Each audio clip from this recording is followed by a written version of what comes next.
Abra la palabra de Dios en el Evangelio de Mateo capítulo 5. Hoy hablaremos del tema, ¿es lo que está adentro lo que cuenta?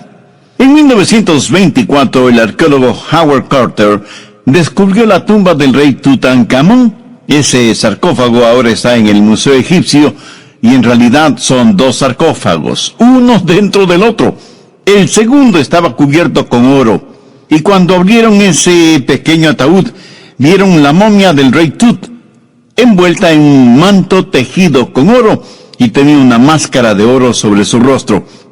Pero cuando quitaron esa máscara de oro y abrieron el manto dorado, lo que encontraron fue una momia seca y desintegrándose. Por fuera, una hermosa máscara dorada y telas tejidas con oro, y por dentro, nada más que el esqueleto calcificado de un hombre. Es lo que está dentro lo que cuenta, lo que tiene valor, ¿no le parece? No es la máscara que nosotros muchas veces nos ponemos y la fachada exterior impresionante. Por lo general, eso lo hacemos para esconder la podredumbre de nuestra vida espiritual. Los fariseos eran maestros en esto. Exteriormente, lucían muy bien. Pero Jesús les dijo, ¡ay de vosotros, escribas y fariseos, hipócritas! Porque sois semejantes a sepulcros blanqueados, que por fuera, la verdad, se muestran hermosos, mas por dentro están llenos de huesos de muertos y de toda inmundicia. Bien, veamos Mateo 5, desde el verso 20. Porque os digo que, si vuestra justicia no fuere mayor que la de los escribas y fariseos, no entraréis en el reino de los cielos. Puede imaginarse cómo sería una iglesia llena de escribas y fariseos. Yo creo que, primero, estarían siempre en el servicio dominical. Segundo, serían muy puntuales. Tercero, todos tendrían sus Biblias. Cuarto, darían sus diezmos. Quinto, nunca maldecirían ni dirían una mala palabra, ni se emborracharían, ni adulterarían. Y sexto, todos irían al infierno. Pero Jesús dijo que si nuestras justicias no fueran mayores que la de los escribas y fariseos, no podremos entrar en el reino de los cielos. Pero quiero que note que no está hablando de lo que está afuera, sino de lo que está dentro. Y da 6 ilustraciones para mostrarles a los fariseos lo que había en verdad en sus corazones. La primera ilustración la encontramos en Mateo 5:21. Oísteis que fue dicho a los antiguos, no matarás, y cualquiera que matare será culpable de juicio. Pero yo os digo que cualquiera que se enoje contra su hermano será culpable de juicio. Y cualquiera que diga necio a su hermano será culpable ante el concilio. Y cualquiera que diga fatuo quedará expuesto al infierno de fuego. Los fariseos tenían una forma de religión exterior, superficial, hipócrita. ¿Cómo los describe Jesús? Veamos Mateo 23, desde el verso 23. ¡Ay de vosotros, escribas y fariseos, hipócritas, porque diezmáis la menta y el eneldo y el comino, y dejáis lo más importante de la ley, la justicia, la misericordia y la fe! Esto era necesario hacer sin dejar de hacer aquello. Guías ciegos, que coláis el mosquito y tragáis el camello. Si el asunto no fuera tan serio, yo diría que hay tremendo humor en lo que Jesús les dijo. Los escribas y fariseos, cuando diezmaban plantas o granos, eran meticulosos contando: de 10 hojas de menta, 9 para mí y 1 para el Señor. De 10 granos de trigo o cebada, o lo que fuere, 9 para mí y 1 para el Señor. O sea, para ellos aún el acto de diezmar era externo, y se olvidaban de practicar, según la ley, actos de justicia, misericordia y fe. ¿Se puede imaginar lo ridículo o risible de esa situación cuando les dice que ellos eran muy cuidadosos para no ingerir ni siquiera un pequeñísimo mosquito, pero no tenían ningún problema tragándose un camello? Veamos el verso 25. ¡Ay de vosotros, escribas y fariseos, hipócritas! Porque limpiáis lo de fuera del vaso y del plato, pero por dentro estáis llenos de robo y de injusticia. La idea hace referencia a alguien que limpia solo la parte exterior del vaso o del plato, pero ni siquiera toca la parte interior. Y Jesús dijo que esa era la forma en que ellos practicaban su religión, limpios por fuera, pero completamente sucios por dentro. A Dios le interesa primordialmente lo interior, no lo exterior, porque es lo de adentro lo que cuenta. El pecado es un trabajo interior, pero también lo es la justicia, la misericordia y la fe. La vida de los escribas y fariseos parecía tan recta exteriormente, pero el corazón de ellos estaba totalmente torcido. Hace muchos años serví como consejero en una de las cruzadas de Billy Graham. En una de esas reuniones, una muchachita pasó al frente para entregar su corazón a Cristo y tuve el privilegio de hablar con ella.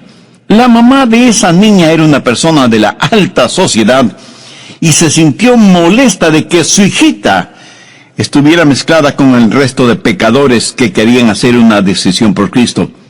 Para esa distinguida dama, eso era una afrenta. De hecho, ni siquiera entendía por qué su hijita tenía que ser salva, y le decía que no tenía que hacerlo, que ella, como madre, sabía que su hija era muy buena y cosas por el estilo. Bueno, nunca olvidaré lo que esa niña le dijo a su madre mirándole fijamente a los ojos. Mamá, tú no puedes ver mi corazón. Esa jovencita sabía que era pecadora y que necesitaba ser salva, pero su madre era como los fariseos de antaño, preocupados por lo exterior, a expensas de lo interior. Un hombre no es pecador porque peca, peca porque es pecador. Un hombre no es ladrón porque roba, roba porque es un ladrón. Un hombre no es mentiroso porque miente, miente porque es mentiroso.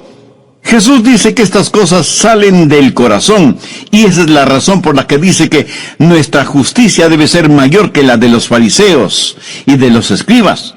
Y muchas de esas personas a quienes Jesús habló y testificó, nunca se salvaron porque nunca se consideraron pecadoras. Antes de ser salvo, un hombre tiene que reconocer que es pecador. Mire lo que Pablo dice en Romanos 10:3. Porque ignorando la justicia de Dios y procurando establecer la suya propia, no se han sujetado a la justicia de Dios. Por eso aquí en el Sermón del Monte, Jesús va a demoler la autojusticia de esa gente y a demostrar que ellos tienen necesidad de Él y que necesitan ser regenerados. Así que la primera ilustración tiene que ver con el asesinato, y Jesús cita uno de los 10 mandamientos, Éxodo 20:13, no matarás.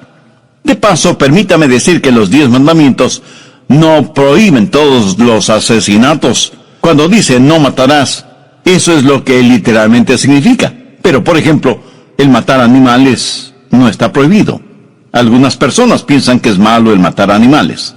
Pero mire la orden de Dios en Éxodo 20:24. O sea, después del no matarás de Éxodo 20:13, dice: altar de tierra harás para mí, y sacrificarás sobre él tus holocaustos y tus ofrendas de paz, tus ovejas y tus vacas. En todo lugar donde yo hiciere que esté la memoria de mi nombre, vendré a ti y te bendeciré. No había nada de malo con el sacrificar esos animales. Cuando Dios ordena no matarás, no se refería a los animales. Ahora, nadie puede ser cruel con los animales, pero no hay nada de malo en utilizar los animales como alimento. ¿Jesús comió pescado? ¿Fue pecador por eso? De ninguna manera. Escuche cuidadosamente lo que voy a decir. La Biblia no prohíbe la pena capital. Por favor, busque Éxodo 21:12. El que hiere a alguno, haciéndole morir, él morirá. Eso es lo que dice la palabra de Dios. Si usted mata a alguien, usted ha cometido un crimen digno de muerte, y cuando la Biblia dice no matarás, no está prohibiendo la pena capital. Por supuesto, ningún cristiano debe vengarse. No nos corresponde. Jamás tendremos el derecho de quitarle la vida a otra persona, y sin embargo, el gobierno sí puede hacerlo. Busque Génesis 9:6. El que derramare sangre de hombre, por el hombre su sangre será derramada, porque a imagen de Dios es hecho el hombre. Dios valora muchísimo la vida humana. La pena capital es una enseñanza clara de la palabra de Dios. Cuando la Biblia dice no matarás, no prohíbe el matar animales. Y trágico como es, tampoco prohíbe la pena capital. o la necesidad de defender a los suyos cuando otros amenazan sus vidas. Veamos Éxodo 22, los versos 2 y 3. Si el ladrón fuere hallado forzando una casa y fuere herido y muriere, el que lo hirió no será culpado de su muerte. Pero si fuere de día, el autor de la muerte será reo de homicidio. El ladrón hará completa restitución.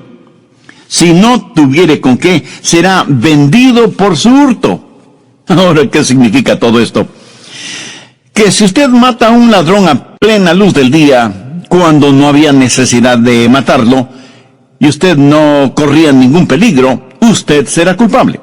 Y aunque el ladrón sea culpable, usted no tiene ningún derecho a quitarle la vida, especialmente cuando ni su vida ni la de sus seres queridos están en peligro.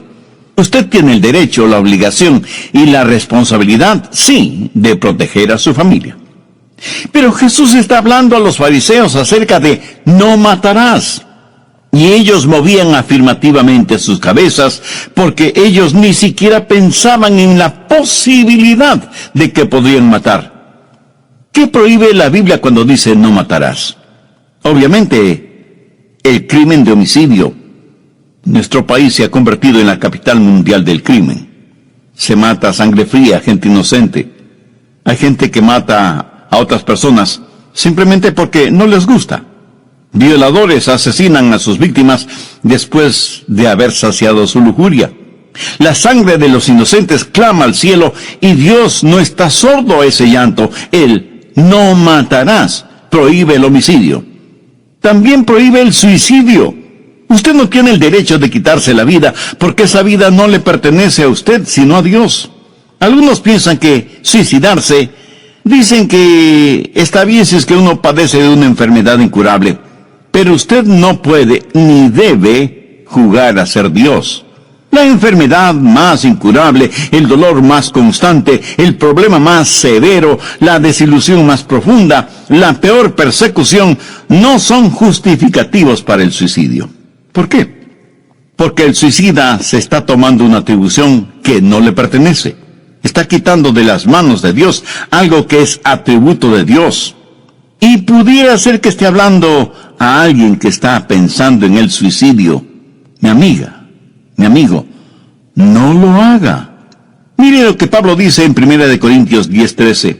No os ha sobrevenido ninguna tentación que no sea humana, pero fiel es Dios, que no os dejará ser tentados más de lo que podéis resistir, sino que dará también juntamente con la tentación la salida, para que podáis soportar.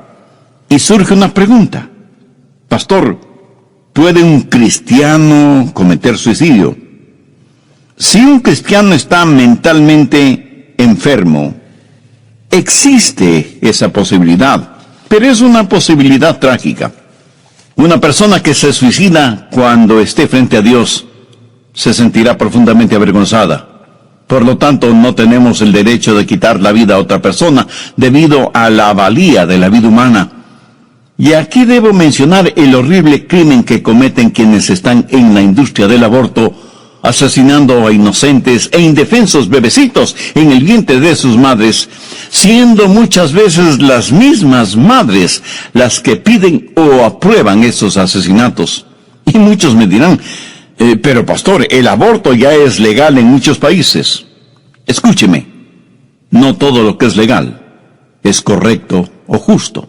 El doctor Gallup es un investigador que dijo lo siguiente: si un doctor acepta dinero para matar a un bebé en el vientre de la madre, también podrá matarle a usted con una inyección si sus hijos le pagan.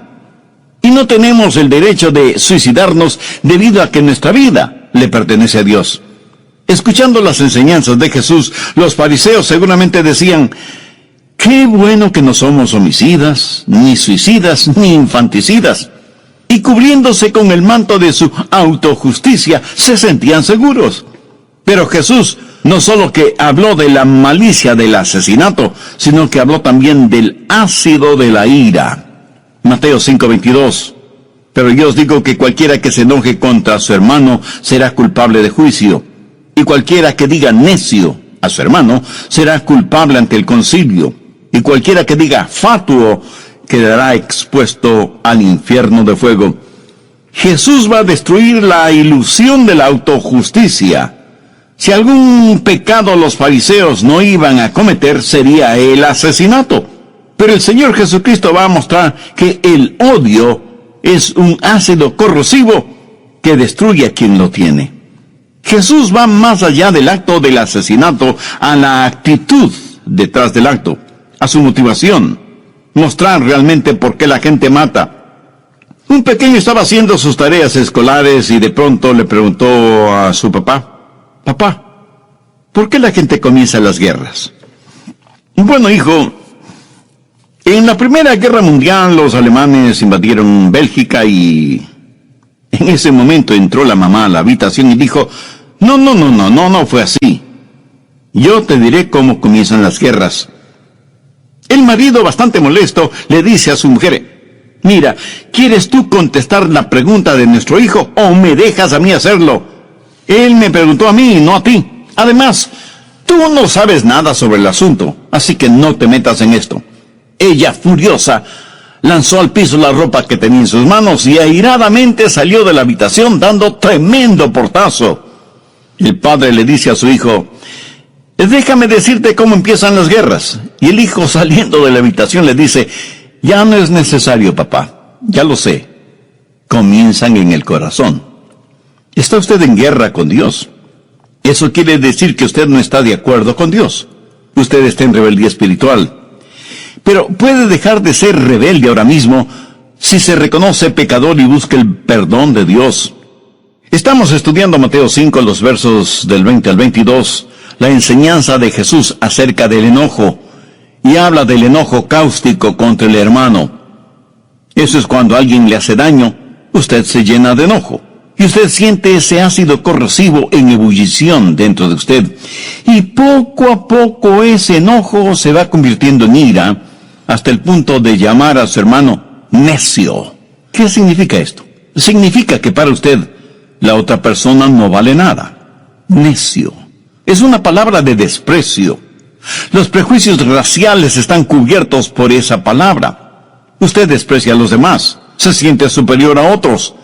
Trágicamente eso sucede aún entre cristianos, hay quienes se sienten espiritualmente superiores a otros. Y ese enojo cáustico es seguido por el enojo desdeñoso y luego por el enojo condenatorio. Pero Jesús va más allá. Dice que quien llama fatuo a su hermano se irá al infierno. Y que eso parece un castigo muy drástico, ¿no le parece? Pero es que debemos entender lo que la palabra fatuo significa en la Biblia. Se refiere a perversidad moral, a impiedad, a maldad. Una persona fatua, a menos que sea redimida y salvada, es una persona condenada y sin ninguna esperanza.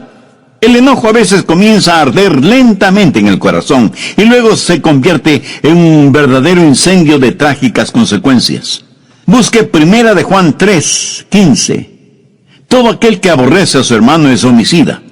Y sabéis que ningún homicida tiene vida eterna permanente en él. Pastor Rogers, ¿es todo enojo malo?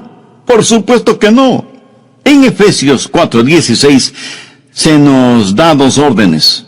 Airaos, pero no pequéis. ¿Lo ve? Enojarse sin pecar.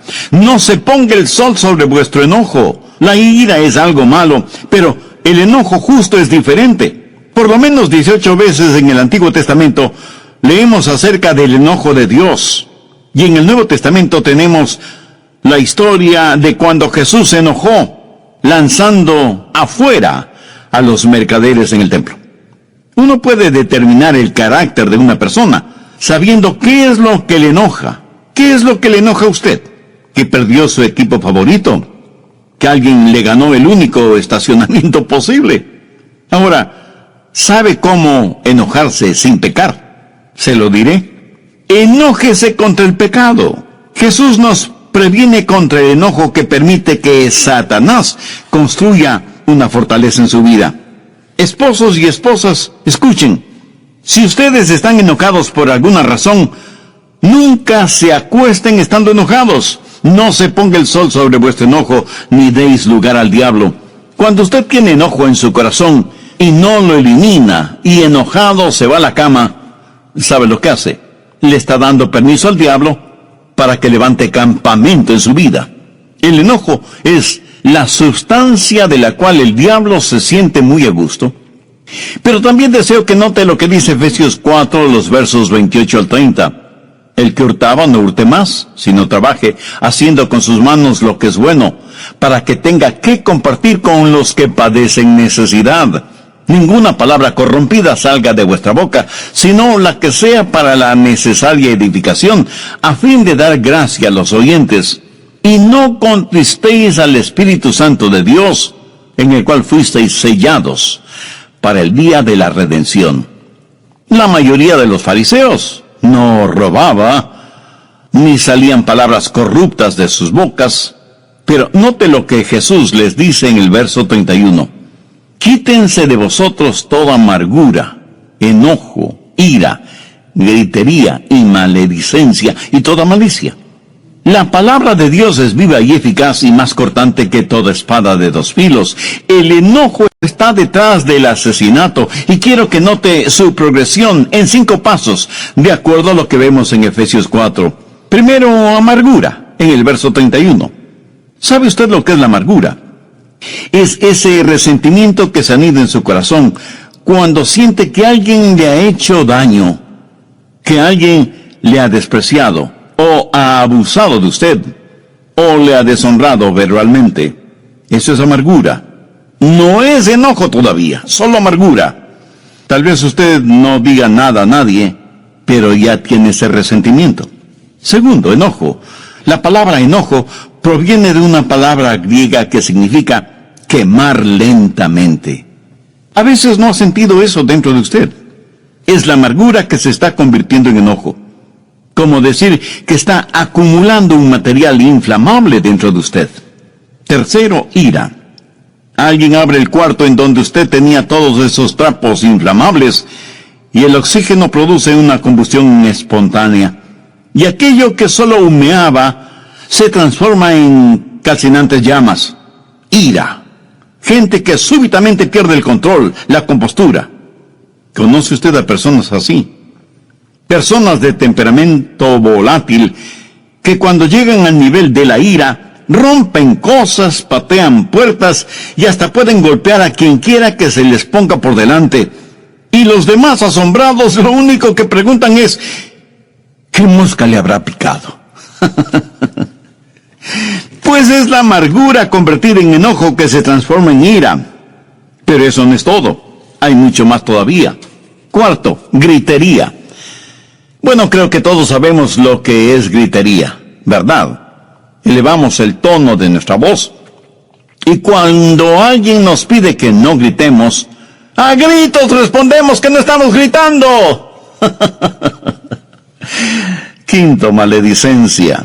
Una vez que usted ha elevado el tono de su voz, una vez que se ha encerrado usted mismo en esa actitud, comienza a decir cosas malévolas, diabólicas, y deja salir expresiones que no debía usar, y a decir cosas que no debía decir. Por ejemplo, decirle a su hijo, tú no sirves para nada, eres vago y holgazán como tus amigos.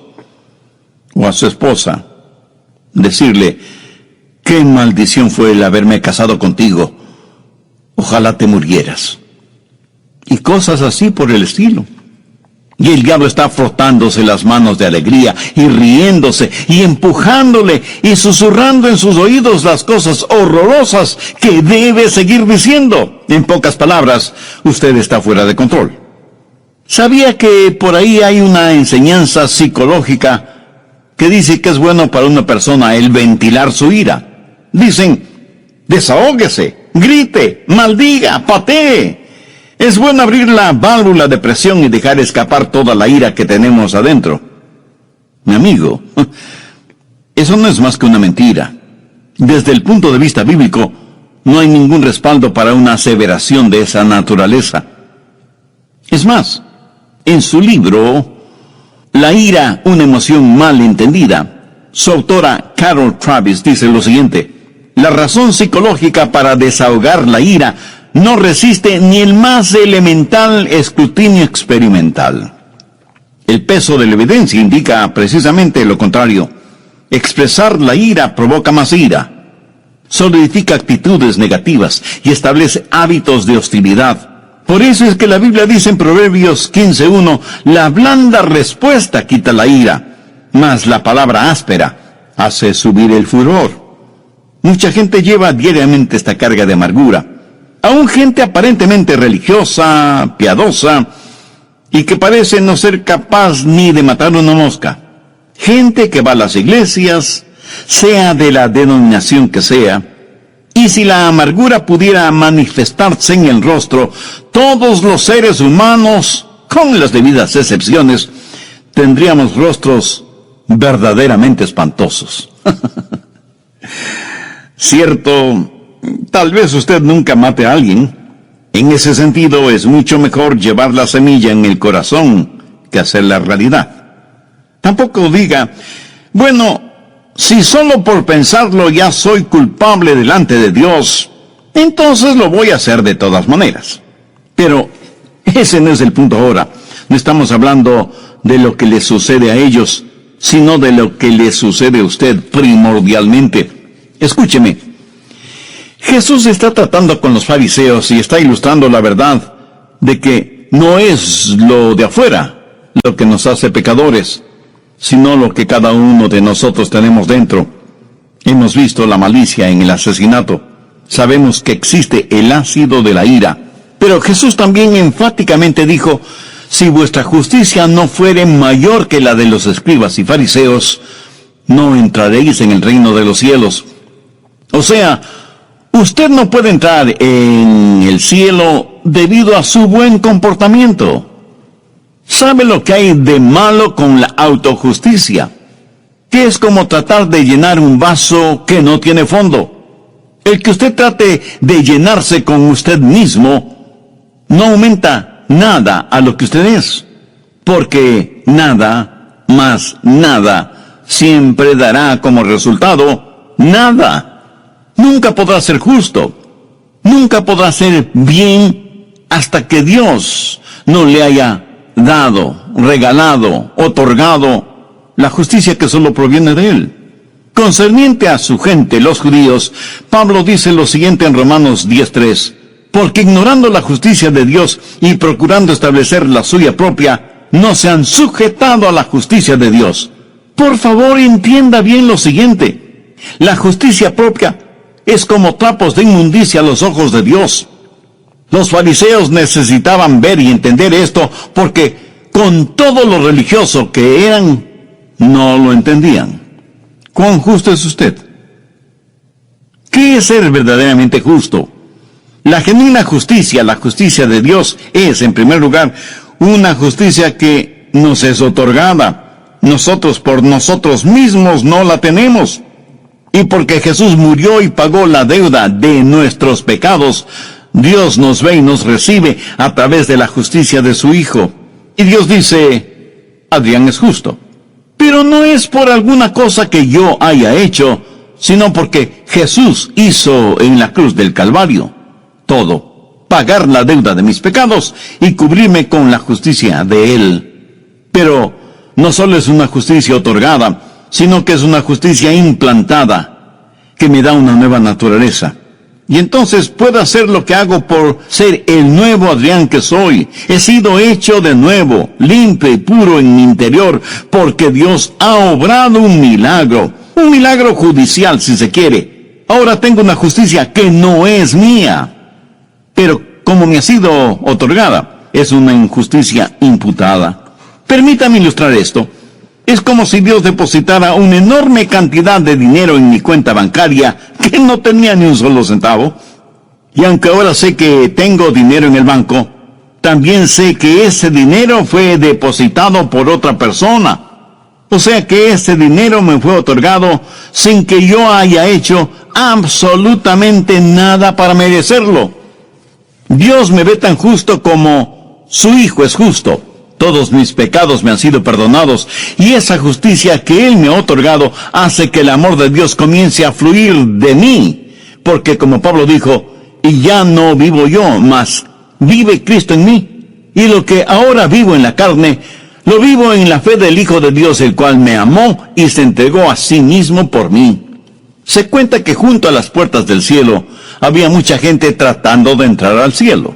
Alguien tocó a la puerta y una voz desde el interior preguntó: ¿quién golpea para entrar en el cielo y cuál es la contraseña? Y el hombre que tocó a la puerta dijo: soy un hombre justo y moral. Y desde adentro la voz dijo: nunca te conocí, apártate de mí, hacedor de iniquidad. Otro hombre tocó a la puerta y otra vez la voz preguntó: ¿quién es el que busca entrar en el cielo y cuál es la contraseña? Y el hombre sonriendo dijo: soy un hombre religioso. ¿Y cuál es la contraseña? Ritual y religión. Nunca te conocí, apártate de mí, hacedor de iniquidad.